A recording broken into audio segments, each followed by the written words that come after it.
हमारे चैनल को सब्सक्राइब करें और बेल आइकन दबाएं।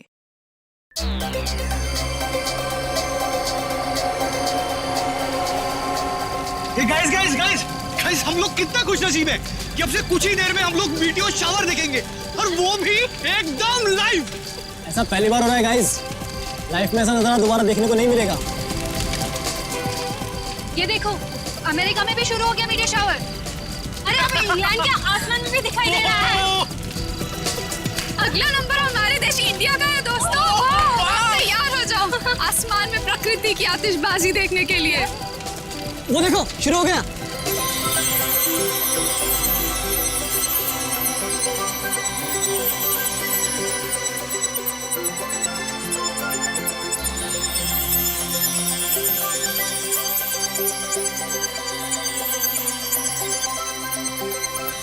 ये मेरी जिंदगी का सबसे खूबसूरत पल है। ऐसा नजारा तो मैंने पहले कभी नहीं देखा।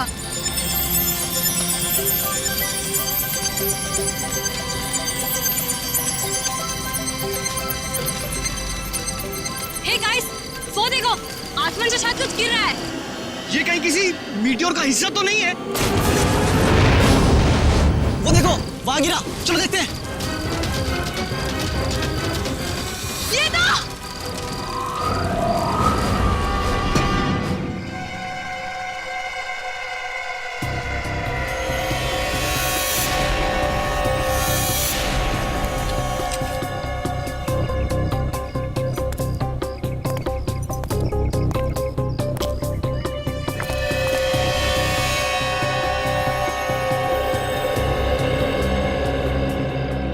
लाश की हालत तो बहुत खराब है, हड्डियां वगैरह चकनाचूर हो गई है। हाँ सर, लेकिन ऐसा तो तभी हो सकता है जब कोई काफी ऊंचाई से गिरा हो। लेकिन सर, यहाँ कोई बिल्डिंग तो है नहीं, चारों तरफ खुला मैदान ही है। लाश आसमान से गिरी है, वरना इसकी इतनी बुरी हालत नहीं होती।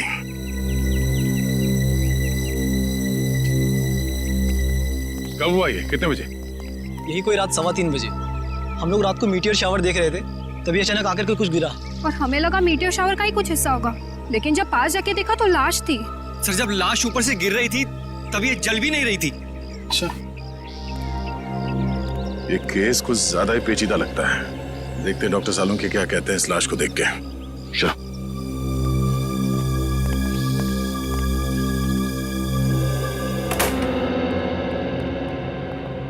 अरे सालुंके साहब, कुछ पता चला? हाँ, फिलहाल तो इस आदमी की उम्र पता चली है, और वो भी डॉक्टर तारिका ने ही पता किया होगा।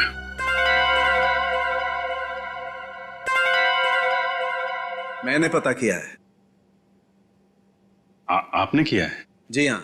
कोई शक है आपको? नहीं, शक की क्या बात है। आपने पता किया होगा तो ठीक ही किया होगा। वैसे क्या क्या पता क्या किया आपने? पता ये किया कि इस आदमी की उम्र 120 साल है। क्या 120 साल का बुजुर्ग आदमी इतनी ऊंचाई से गिर के मर गया? क्यों? कहीं लिखा हुआ है कि 120 साल का आदमी ऊंचाई से नहीं गिर सकता? आप लोगों से कुछ गलती तो नहीं हो गई? आप एक काम कीजिए, तारिका जी से कंफर्म कर लीजिए। बताओ भाई ने। हाँ अभिजीत, इनके एक्सरे स्कैन्स देख लो। देखो, ये देखिए, इनकी हड्डियां काफी कमजोर हो चुकी थी, जैसे कि उम्र के साथ साथ होता है। और टिश्यूज को हुए नुकसान को देखकर हमने अंदाजा लगाया कि इनकी उम्र तकरीबन 120 साल के आसपास रही होगी। अच्छा, वैसे कितनी ऊंचाई से गिरे होंगे ये? फिलहाल ये बता पाना मुश्किल है। सर, हो सकता है इस आदमी को किसी हवाई जहाज से फेंका गया हो। सर, वो केस याद है ना आपको, जब एक लाश को हेलीकॉप्टर से फेंका गया था?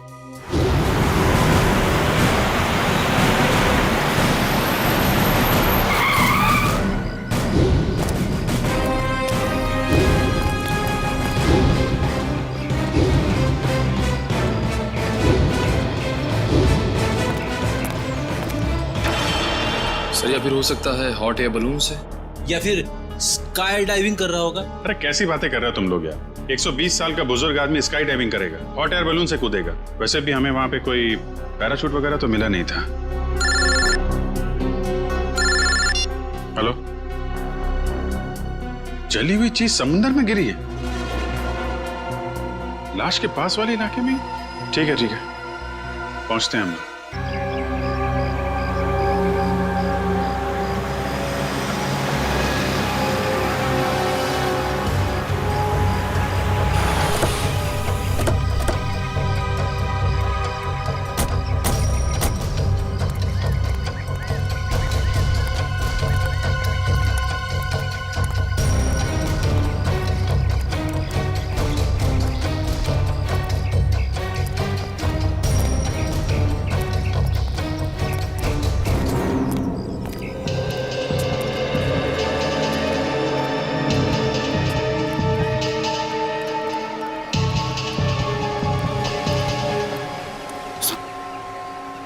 कुछ पता चला क्या गिरा था समंदर में? नहीं सर, समुद्र में क्या गिरा अब तक कुछ पता नहीं चला।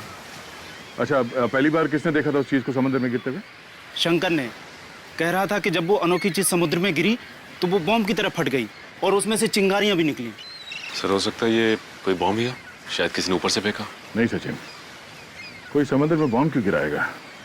बात कुछ और ही है। हो ना हो इसका उस लाश के साथ जरूर कुछ संबंध है। ये शंकर कहाँ है? सर वो रहा सर।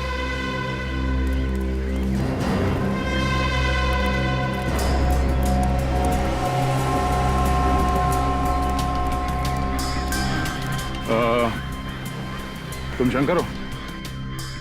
जी मैं ही शंकर। हम लोग सीआईडी से हैं। एग्जैक्टली हुआ क्या था? सर करीब रात के 3 बज रहे थे। मेरी बीवी जोर जोर से खर्राटे भर रही थी, इसलिए मुझे नींद नहीं आ रही थी। क्या आपकी वाइफ भी खर्राटे मारती है? रेडी, अब अपनी वाइफ की बातें शुरू मत कर देना। हाँ, क्या कह रहे थे आप? नींद ना आ पाने की वजह से मैं कुछ देर बाहर टहलने निकल आया। तभी अचानक मैंने देखा कोई बड़ी सी चीज जोर से छपाक करके समुद्र में गिरी। एक बहुत तेज रोशनी हुई, जैसे किसी ने आग का गोला दरिया में फेंक दिया।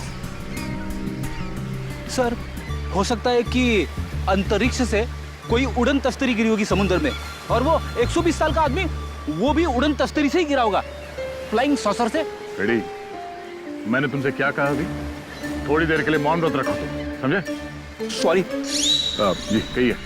मैं समुद्र के नजदीक आया, ये जानने लगे आखिर हुआ क्या है। तभी दूर एक आदमी की परछाई दिखाई दी। आदमी की परछाई? तुमने उसका चेहरा देखा? नहीं साहब, अंधेरा बहुत था, सिर्फ परछाई दिखी।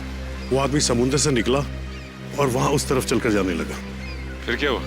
मैं उस आदमी का पीछा करने लगा क्योंकि मुझे शक था, पर वो आदमी वहां सड़क पर चलकर एक कार में बैठ गया और चला गया। कार का नंबर देखा है तुमने? नहीं साहब, नंबर तो नहीं देखा, लेकिन हाँ वो सिल्वर कलर की बैक्स्टर गाड़ी थी। उसने गाड़ी चाबी से खोली या? नहीं साहब, वो कार उसकी नहीं थी, क्योंकि उसने बहुत तिगड़म करके कार का दरवाजा खोला था। सर फिर तो कार चोरी की होगी। Thank you. अब ये पता करना पड़ेगा कि शहर में कितनी सिल्वर रंग की बैक्स्टर कार है जो चोरी हुई है और उनके नंबर्स क्या क्या हैं। सर स्पेक्ट्रोमीटर टेस्ट की रिपोर्ट आ गई है। देखिए मुझे लाश के कपड़ों में से क्या मिला है। क्या मिला है?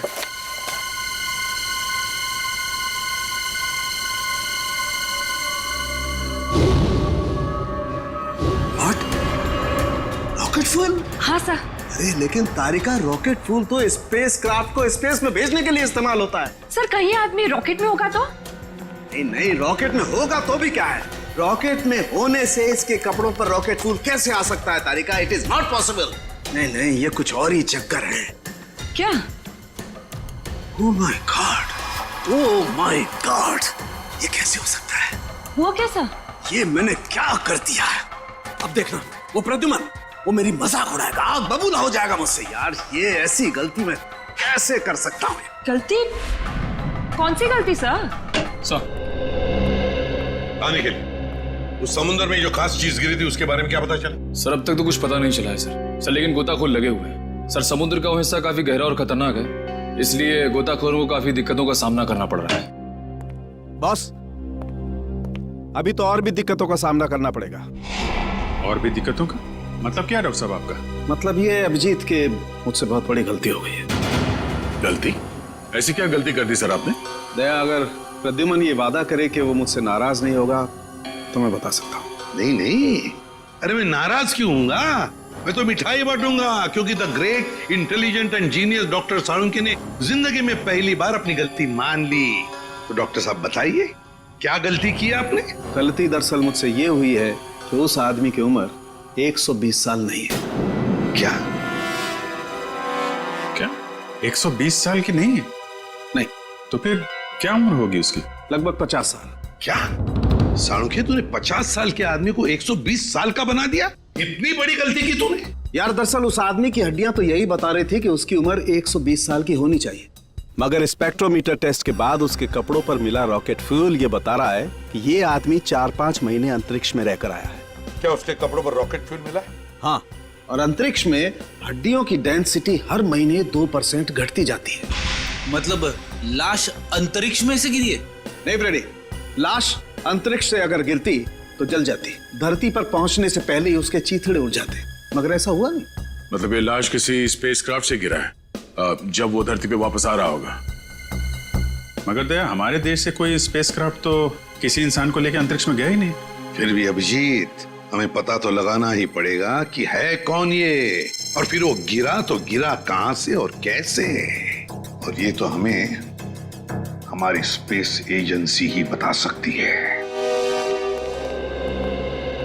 हेलो सर, मैं यहाँ का डिप्टी डायरेक्टर हूँ, हरीश मेरा नाम है। कहिए।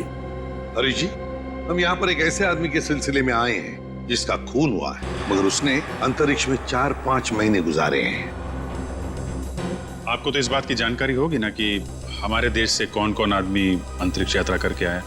यस सर, जानकारी तो पूरी है, पर हमें ये जानकारी किसी को भी देने की अनुमति नहीं है, फिर चाहे वो सीआईडी क्यों ना हो। लगता है हरीश जी, आप इस बात की गंभीरता को समझ नहीं पा रहे हैं।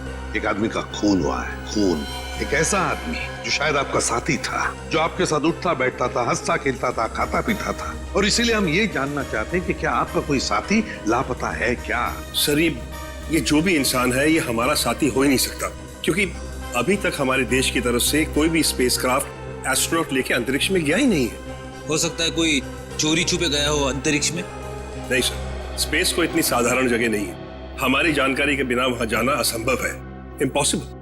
अच्छा, आपके स्टाफ में से ऐसा कोई आदमी है जो आज काम पे नहीं आया?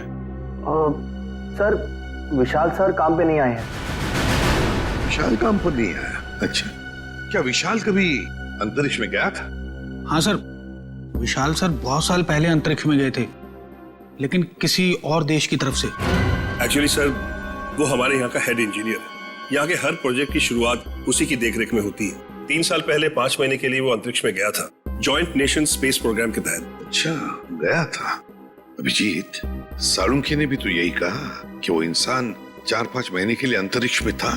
हाँ सर, विशाल सर हमें अंतरिक्ष में जाने की ट्रेनिंग दे रहे थे। और क्या विशाल का कद 5 फुट 7 इंच था? जी। फिर तो सर, जिसकी लाश मिली है शायद वो विशाल ही है।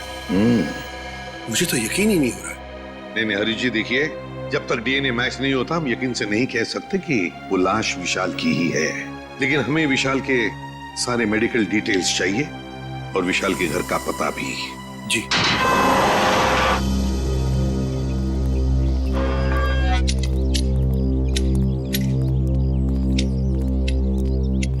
सुनिए, ये विशाल का घर है ना? जी, घर तो विशाल साहब का ही है, लेकिन वो घर पर नहीं है। हाँ, वो तो पता है हमें, लेकिन क्या विशाल जी के कोई घर वाले या परिवार वाले, कोई दोस्त वगैरह आसपास रहते हैं क्या? जी, विशाल साहब की पत्नी अदिति मेम साहब तीर्थ गई हैं। आप लोग? हम लोग सीआईडी से। सीआईडी? जी। कहिए, क्या बात है? आप कौन है? आपका नाम क्या है? जी, मेरा नाम बिरजू है। अच्छा, देखो बिरजू, हमें एक लाश मिली है। लाश? और हमें शक है कि वो लाश विशाल जी की है। ये कैसे हो सकता है? विशाल साहब नहीं मर सकते। देखिए, आप संभालिए अपने आप को। फिलहाल हमें सिर्फ शक है कि ये लाश विशाल जी की है। हो सकता है कि ये लाश किसी और की हो। भगवान करे वो लाश विशाल साहब की ना हो। वैसे आखिरी बार कब देखा था तुमने विशाल जी को? कब मिले थे उन्हें? कल सुबह जब मैं काम पर आया था तो विशाल साहब ने मेरी बाहर से ही छुट्टी कर दी थी। घर के बाहर से ही छुट्टी दी? क्यों? किस लिए? जी, पता नहीं, ऐसा पहले कभी नहीं हुआ है। मैंने विशाल जी से कहा कि मैं घर की सफाई कर देता हूँ, झाड़ू पोछा कर देता हूँ, मैं फिर चला जाता हूँ, लेकिन उन्होंने मुझे घर में घुसने ही नहीं दिया। आपको उन्होंने घर में घुसने ही नहीं दिया? जी हाँ, उनका बर्ताव बड़ा अजीब सा था। जब उन्होंने अदिति मेम साहब के तीर्थ पर जाने की बात कही तो मुझे बड़ा अजीब सा लगा, मुझे यकीन ही नहीं हुआ। लेकिन क्यों? क्योंकि अदिति मैडम इस तरह अचानक कहीं नहीं जाती। अगर वो शहर से बाहर कहीं जाती भी हैं, तो महीनों पहले वो अपनी तैयारी पूरी कर लेती हैं। अच्छा, साहब ने तुम्हें घर के अंदर आने से मना कर दिया। वैसे बिरजू, हम घर के अंदर देखना चाहते हैं। तुम्हारे पास घर की चाबी तो होगी? जी हाँ। हम ये देखना चाहते हैं ऐसी क्या वजह थी जो साहब ने तुम्हें घर के अंदर आने से मना कर दिया। जी, अभी खोलता हूँ।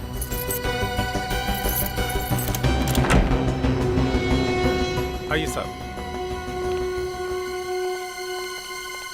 सचिन, घर को अच्छी तरह से देखते हैं, देखते कुछ मिलता है क्या। चलो।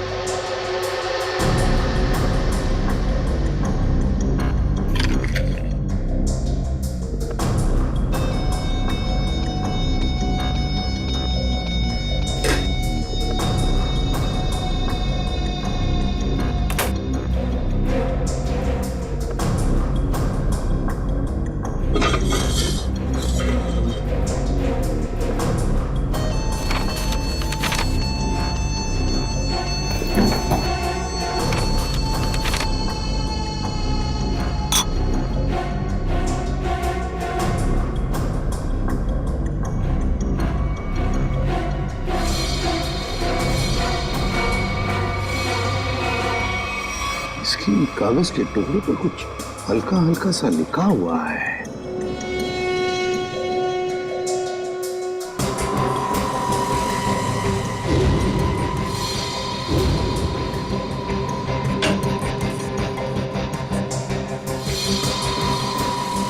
सर, हाँ सचिन, ये देखिए सर, जूतों के निशान। वो इस खिड़की से इस घर के अंदर आया है। उसके जूतों के निशान इस पेपर पे भी है सर। सचिन, घर की हालत को देखकर तो ऐसे नहीं लगता कि घर में कुछ चोरी हुई है, लेकिन जो भी इस घर में इस खिड़की से घुसा है वो या तो इस घर का आदमी है या फिर कोई ऐसा आदमी जो इस घर के बारे में और घर के लोगों के बारे में अच्छी तरह से जानता है और किसी खास मकसद से ही इस घर में घुसा है, किसी खास मकसद से। दया, वो चोरी हुई गाड़ी के बारे में क्या पता चला? सर, जगह जगह पुलिस चेकिंग कर रही है। बहुत जल्द गाड़ी मिल जाएगी। साळुंखे, तू यहाँ क्या कर रहा है? वो लगता है फिर से गलती करके आ गया ये। यार प्रद्युमन, तुम कभी सुधरोगे नहीं क्या यार? अरे यार नहीं, कोई मजाक नहीं, ठीक है। आगे से तुम किसी ऐसे इंसान से काम कराओ जिसने अपनी जिंदगी में कभी कोई गलती नहीं की। मैं जा रहा हूँ, बाय। अरे सर, डॉक्टर तारिका। क्या? मेरे कहने का मतलब है सर कि तारिका जी अकेली पड़ जाएंगी अगर आप चले गए तो। अच्छा, तो मतलब आपको तारिका जी की फिक्र है, सालुके की फिक्र नहीं है ना? ठीक है, तो मैं जा रहा हूँ, ठीक है, बाय। यार लेकिन जो बात बताने के लिए आया था वो तो बता के जा। वो आप इनकी डॉक्टर तारिका जी से पूछ लीजिएगा। मैं जा रहा हूँ, बाय। अच्छा ठीक है, बाय। 1 मिनट में वापस आ जाएगा। हाँ दया, देखा? देखो दया, मैं ना सिर्फ और सिर्फ तुम्हारी वजह से वापस आया हूँ। हाँ, क्योंकि मैं जानता हूँ एक सिर्फ तुम हो जो मुझे अच्छी तरह से समझते हो। बाकी ये लोग तो मेरी नौकरी छीनने पर लगे हुए हैं। सर, वो मैं नहीं, कुछ कहने की जरूरत नहीं है। मैं तुम्हें बहुत अच्छी तरह से समझता हूँ। वैसे समझता मैं इन लोगों को भी बहुत अच्छी तरह से हूँ। वैसे दया, जो बात तुझे बताने के लिए आया था जरा पूछ ले, क्या बात है? अब सर, देखो दया, जो लाश आप लोगों को मिली थी ना, उसका डीएनए मैच हो गया है और वो लाश विशाल की है। क्या? विशाल की है? मतलब हमारा शक सही निकला? बिल्कुल। और जो जूतों के निशान आपको विशाल के घर से मिले थे वो किसी ऐसे आदमी के जो एक पांव से लंगड़ा के चलता है। ये कैसे पता चला सालुंखे सर? देखो, जब कोई इंसान लंगड़ा के चलता है तो उसका एक पैर पर वजन ज्यादा होता है और दूसरे पैर पर वजन कम होता है, और इसीलिए दोनों पैरों का अलग अलग निशान पड़ता है। वाह सालुंखे साहब, वाह, बड़ा तगड़ा ऑब्जर्वेशन है आपका। Thank you. समझ था क्या है? वैसे साळुंखे यार, वो कागज के टुकड़े जो मिले थे विशाल के घर से, उन पर कुछ लिखा हुआ था, वो क्या है?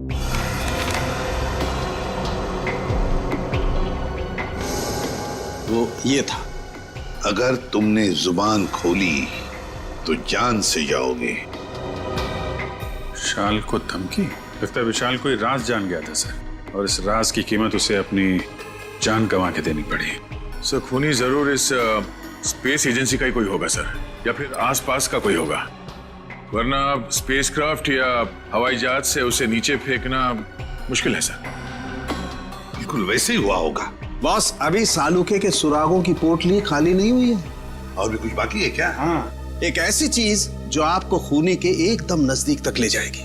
तो बताइए ना डॉक्टर साहब। देखो दया, इन लेटर्स को गौर से देखो। इस आदमी ने ये लेटर्स कैपिटल में लिखे हैं ताकि अपनी हैंडराइटिंग को छुपा सके, लेकिन इनको जरा गौर से देखो। ये लेटर्स कहीं कहीं पर हिले हुए हैं, कमजोर है। मुझे लगता है इस आदमी का हाथ कांपता था जब ये लिखता था।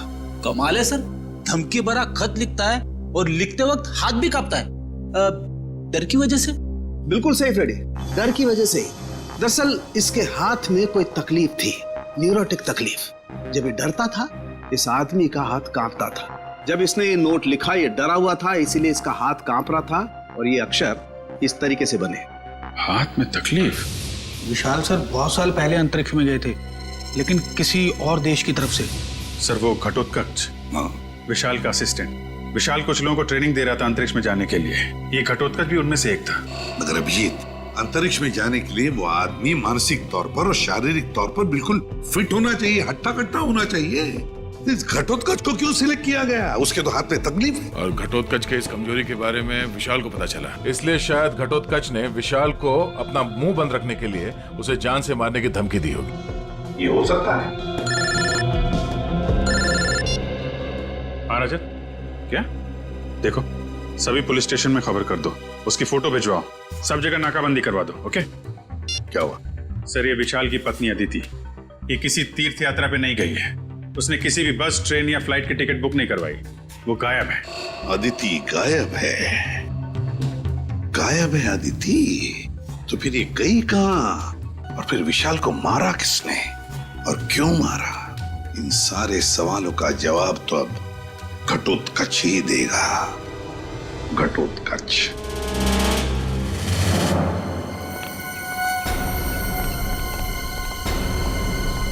शरीर घटोत्कच का सर।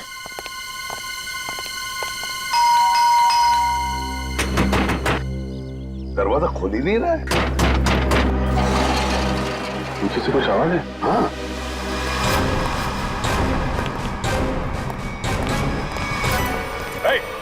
पकड़ो उसे।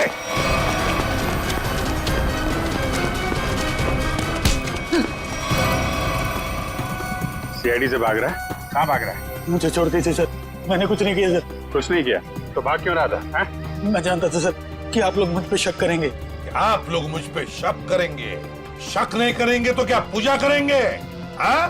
तुमने विशाल को चिट्ठी भेजी थी ना, धमकी भरी। अगर तुमने अपना मुंह खोला तो जान से जाओगे। भेजी थी या नहीं? बोल।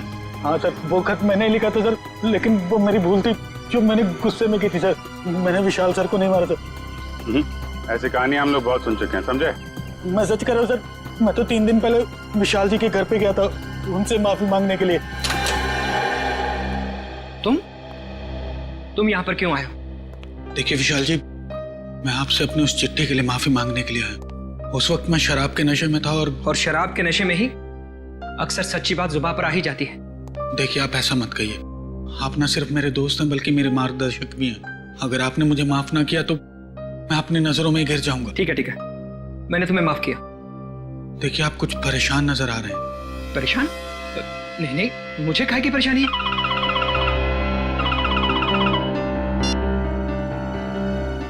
हेलो जी, ठीक है, आप जैसा कहेंगे मैं बिल्कुल वैसा ही करूंगा, लेकिन मेरी पत्नी पर कोई आंच नहीं आनी चाहिए। आदिति किडनैप हो गई और फिर किडनैपर्स आदिति को कोई नुकसान ना पहुंचाए, इसलिए विशाल ने ऐसी कहानी बनाई कि आदिति तीर्थ यात्रा पर चली गई। दया का फोन। हाँ दया। अच्छा, चोरी की गई गाड़ी का पता चल गया? एक्सीलेंट।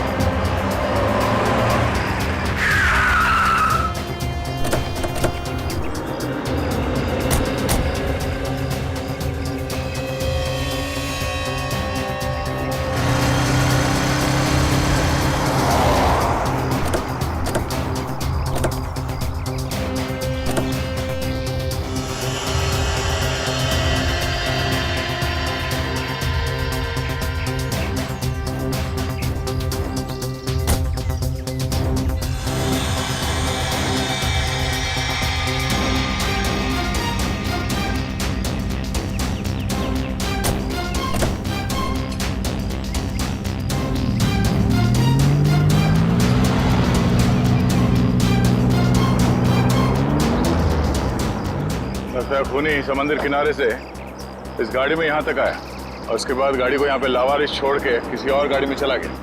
लेकिन सर, गाड़ी में तो कुछ भी नहीं मिला।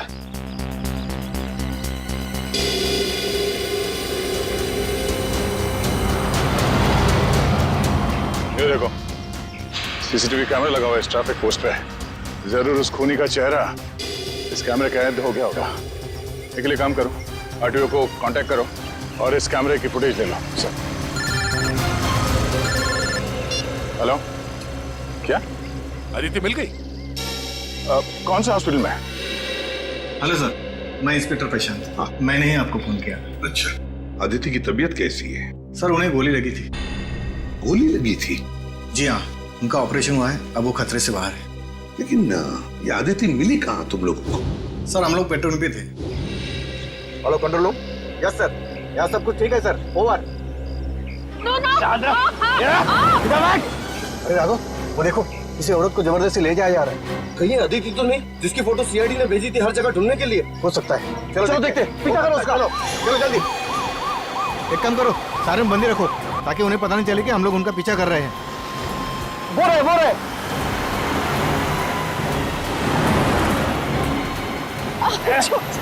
जाने दो मुझे, जाने दो ना मुझे।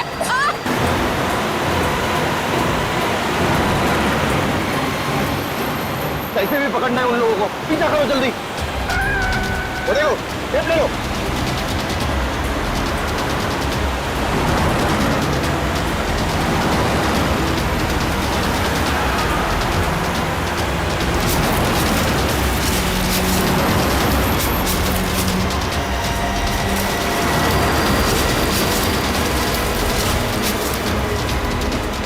जाने दो ना मुझे।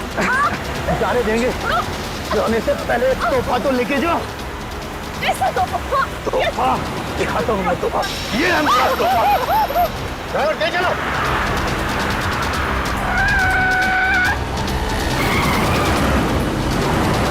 और तेज ड्राइवर।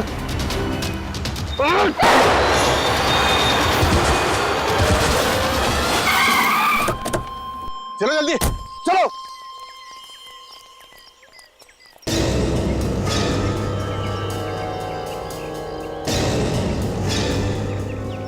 ओह नो, ये तो आदिति ही है। इसे तो गोली लगी है। चलो जल्दी से हॉस्पिटल लेके चलते हैं। चलो चलो।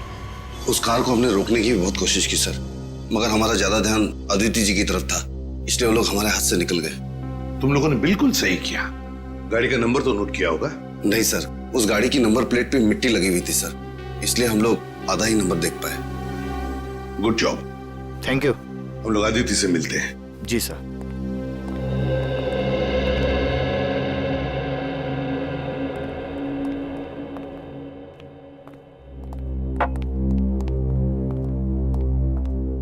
अदिति, अब कैसी हो? ठीक हूँ। आप कौन? मैं एसीपी प्रद्युमन, सीआईडी से। सीआईडी से? मेरे पति कहाँ हैं? बहुत जल्दी आ जाएंगे। बस एक बात बताओ, ये सब कैसे हुआ तुम्हारे साथ? 2 दिन पहले जब मैं सब्जी मंडी से घर लौट रही थी, कुछ लोग मुझे अपने गाड़ी में डालकर साथ ले गए। उनमें से किसी का चेहरा देखा आपने? नहीं, उन्होंने अपने चेहरे पर मास्क डाल रखा था। ओह, मास्क पहन रखा था। वैसे कहाँ लेकर गए वो तुम्हें, कुछ बता सकती हो? पता नहीं, उन लोगों ने मुझे कुछ खिलाकर बेहोश कर दिया था। एक अंधेरे कमरे में रखा था और वो मुझे विशाल के काम के बारे में सवाल पूछ रहे थे।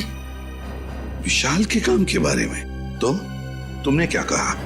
मैंने उन्हें कहा कि विशाल अपने काम के बारे में मुझसे कोई बातचीत नहीं करते, लेकिन उन्हें लगा कि मैं झूठ बोल रही हूँ।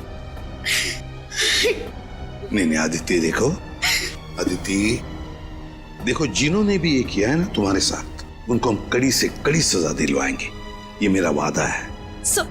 आप उन्हें मत छोड़िएगा, वो लोग देशद्रोही है। कुछ देर बाद उनका बॉस भी उसी कमरे में आया और उसने मुझसे कहा कि विशाल मुझसे ज्यादा अपने देश से प्यार करते हैं। मैंने उन्हें जवाब दिया कि मुझे गर्व है कि विशाल पहले एक अच्छे नागरिक है और फिर एक अच्छे पति। बिल्कुल सही कहा तुमने, बिल्कुल सही कहा। और सच कहूं, हमें भी तुम पर गर्व है, क्योंकि तुमने ये सब किया ना इसकी वजह से। अच्छा बताओ, क्या तुमने उस आदमी का चेहरा देखा? नहीं सर, उसने भी अपने चेहरे पे मास्क डाल रखा था, लेकिन हाँ, गुस्से में आकर मैंने उस पर झपटकर हमला किया था। अच्छा? उसकी गर्दन पर खरोच आ गई थी। उस आदमी के गर्दन पर खरोच आई थी? तो फिर सचिन, जरूर आदिति की नाखून में उस आदमी की चमड़ी के अंश होंगे, उस आदमी के चमड़ी के अंश होंगे। हाँ निखिल, ट्रैफिक सिग्नल का फुटेज रेडी है? हाँ सर, रेडी है। चलो देखते हैं।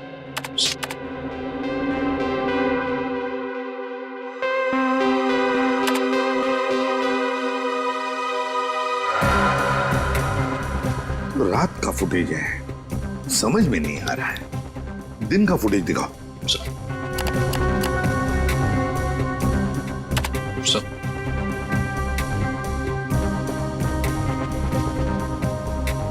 सर ये आदमी तो गाड़ी की तरफ से चलते हुए जा रहा है। निखिल पॉज करो, रिवाइंड करो और फिर से प्ले करो।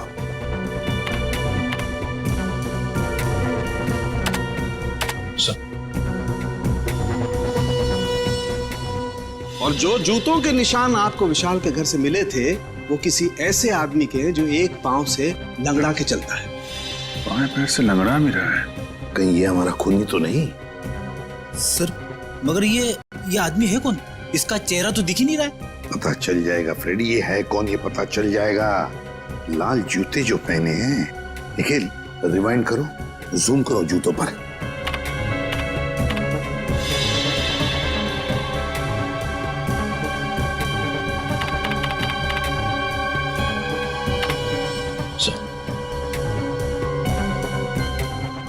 ये जूते कहीं सर? देखे किसके पैरों में? सर आज विशाल सर नहीं आए हैं। समीर, विशाल का असिस्टेंट सर, और वो लंगड़ा के भी चल रहा था। विशाल का असिस्टेंट समीर। अरे दरवाजा तो खुला ही है। माय गॉड, खून!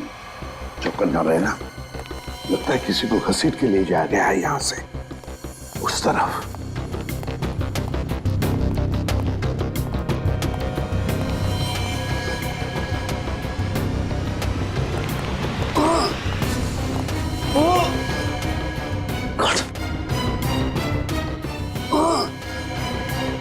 सर ये तो समीर है।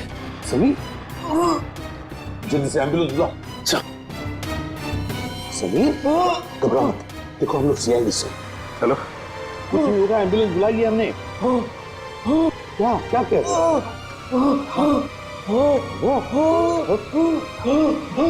क्या बताओ बताओ। Sameer, Sameer. Okay thank you sir. Ambulance आ रही है सर। समीर तो मर गया।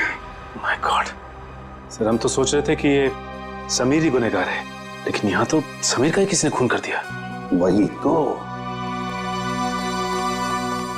इस शतरंज के खेल का असली खिलाड़ी तो कोई और ही है, कोई और ही है। समीर के घर में से जो डॉक्यूमेंट्स मिले उससे पता चलता है कि समीर विशाल के लिए काम करता था, जासूस था वो विशाल का। दुनिया के सामने समीर विशाल का असिस्टेंट और असली काम जासूसी।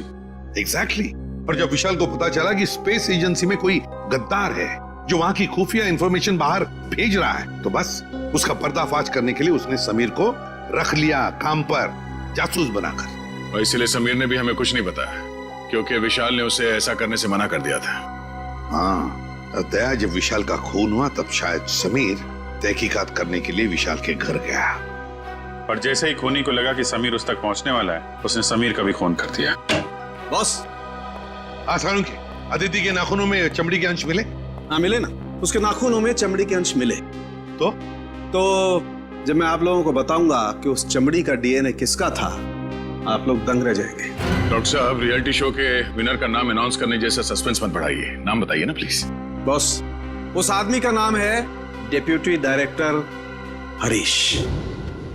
हेलो सर, मैं यहाँ का डिप्टी डायरेक्टर हूँ, हरीश मेरा नाम है। क्या डेप्यूटी डायरेक्टर हरीश? तभी तो समीर मरते वक्त हाँ हाँ हाँ ऐसे कर रहा था। क्या क्या कह रहा?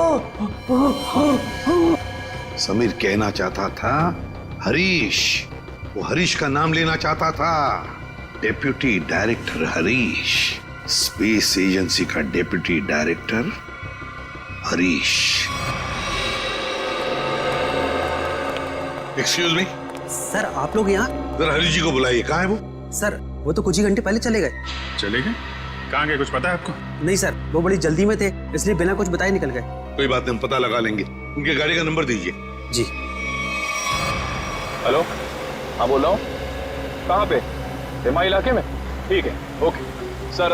हरीश की गाड़ी एमआई इलाके में देखी गई है सर। एमआई इलाके में? हाँ सर। शेयर जरा नक्शे में चेक करो, एमआई इलाके में हरीश कहाँ जा सकता है? सर एमआई इलाके के आगे तो बॉर्डर है, हमारे राज्य की सीमा, और ये बॉर्डर एमआई इलाके से 15 किलोमीटर दूर है।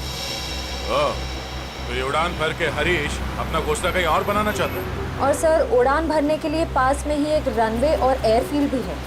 फिर तो सर ये शहर से नहीं, देश से बाहर निकलने का प्लान बना रहा होगा। तो चलो इसके प्लान का आज क्लाइमैक्स कर देते हैं।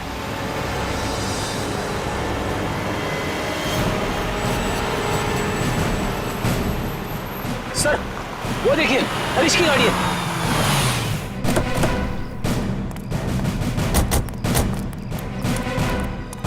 सर गाड़ी तो खाली है सर, तो लगता है भाग गया हरीश। लगता है वो एयरफील्ड की तरफ गया है। चलो लेट्स गो।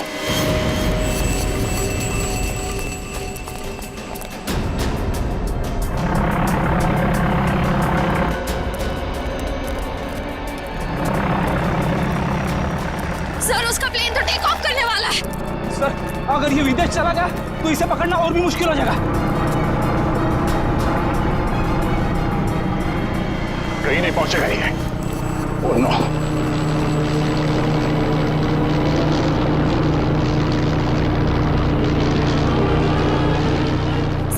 सर हम कंट्रोल टावर से पता कर सकते हैं कि ये प्लेन किस दिशा में और कौन से देश की तरफ गया है।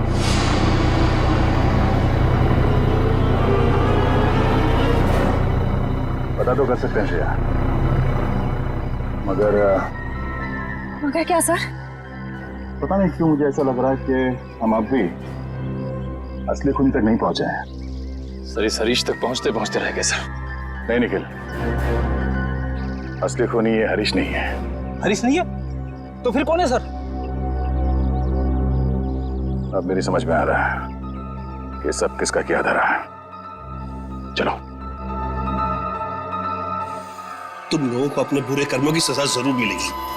सारा गुनाह तुम लोगों ने किया और इल्जाम मेरे मत्थे मर दिया। बात तो तेरी ठीक है, मगर सीआईडी कभी पता नहीं कर पाएगी कि असली मुजरिम कौन है, क्योंकि हमने तुम्हारे बैंक अकाउंट में पूरे 15 करोड़ रुपए डलवाए। 15 करोड़ रुपए?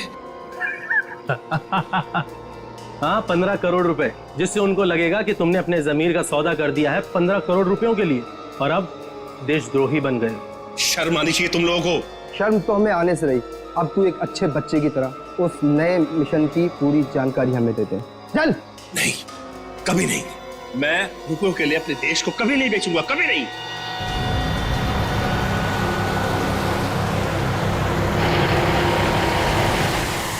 देख, मैं तुझे आखिरी बार बोलता हूँ, बता दे, जिंदा छोड़ दूंगा तुझे, वरना तुम्हारे मरने के बाद वो जानकारी तो हम हथिया ही लेंगे। एक गद्दार की जिंदगी जीने से एक देशभक्त की मौत मरना मुझे ज्यादा गवारा है, समझे तुम लोग? हाँ, मगर अफसोस, कानून और देशवासियों की नजरों में तू हमेशा एक गद्दारी कहलाएगा। नहीं रहेगा। कोई अपनी जगह से नहीं लेगा। जा नीचे, हाथ खोलो, उठ। बस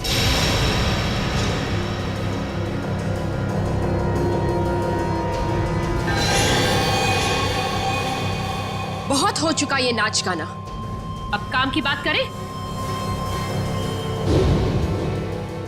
हाँ, काम की बात भी हो जाएगी अदिति। तुम लोग मुझे देखकर चौंके नहीं? नहीं, हमें पहले ही पता चल गया था। ज्यादा चालाक बनने के चक्कर में तुम खुद अपनी जाल में फंस गई। तुम्हें याद है, तुमने कहा था कि 2 दिन पहले तुमने हरीश के गले को खरोचा था। हा? मैंने उस पर झपटकर हमला किया था। अच्छा? उसके गर्दन पर खरोच आ गई थी। हाँ तो? मगर जब हम हरीश से मिलने स्पेस एजेंसी गए थे, तब उसके गले पे खरोच का ऐसा कोई भी निशान नहीं था। नहीं सर, स्पेस को इतनी साधारण जगह नहीं है। हमारी जानकारी के बिना वहां जाना असंभव है। और हमसे मिलने के बाद हरीश के गले पे खरोच का निशान बनाया गया ताकि तुम हमें गुमराह कर सको। सर इन लोगों को बिल्कुल मत छोड़ना। इन लोगों के पास देश की एक ऐसी खुफिया जानकारी है जो ये अरबों रुपए में दुश्मन को बेचना चाहते हैं। अपनी जेब भरने के लिए देश की सुरक्षा का सौदा करने चली थी तुम। अब चलो, मायके चलने की तैयारी करो। तुम लोग ऐसे नहीं मानोगे। सीआईडी के ऊपर गोली चलाने की कोशिश कर रही हो? ये रहा उसका इनाम। बोलो, क्यों किया तुमने ये सब? मैं दुश्मन देश की जासूस हूँ। 8 महीने पहले मैंने विशाल से शादी की ताकि भारत की स्पेस एजेंसी की सीक्रेट्स और आने वाली प्रोजेक्ट्स की जानकारी मैं चुरा सकूं।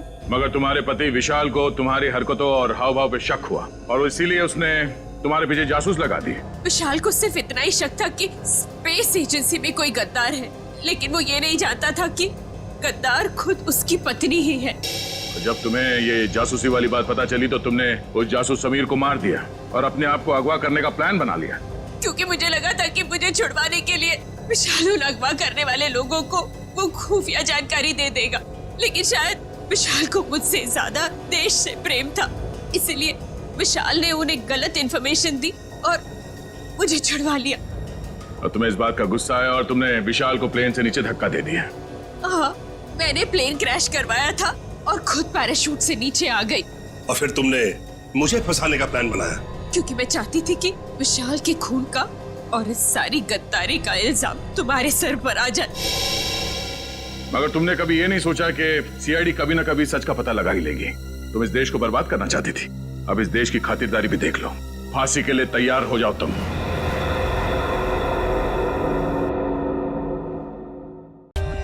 For more updates, subscribe to our channel, click the show links and enjoy watching the videos.